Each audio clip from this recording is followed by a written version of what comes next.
बिस्मिल्लाहिर्रहमानिर्रहीम। अस्सलाम वालेकुम। आप देख रहे हैं यूट्यूब चैनल आम सी बातें। तहरीक लब्बैक के सरबराह अल्लामा साद हुसैन रिजवी पर पाबंदी लगाने वाला खुद मुश्किल में आ गया। इस वीडियो में हम इसी के मुतालिक बात करेंगे।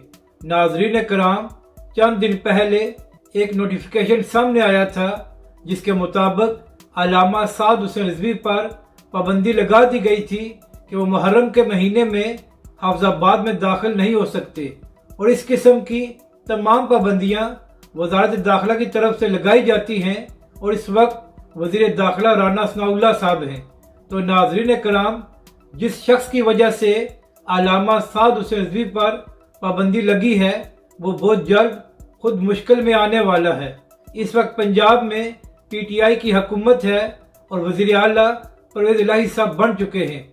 तो इसी हवाले से PTI के रहनुमाओं ने राना सनाउल्लाह को धमकी दी है कि हम आप पर पाबंदी लगा सकते हैं कि आप पंजाब में दाखिल नहीं हो सकते।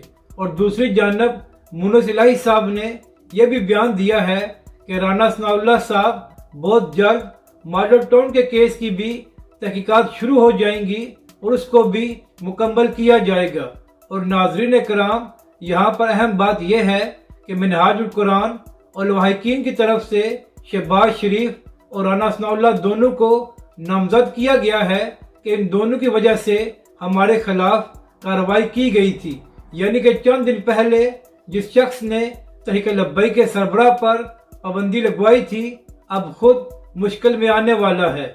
अपनी राय का ज़रूर इजहार करें कि आपको ये वीडियो कैसी लगी और हमारे इस चैनल को भी सब्सक्राइब करें।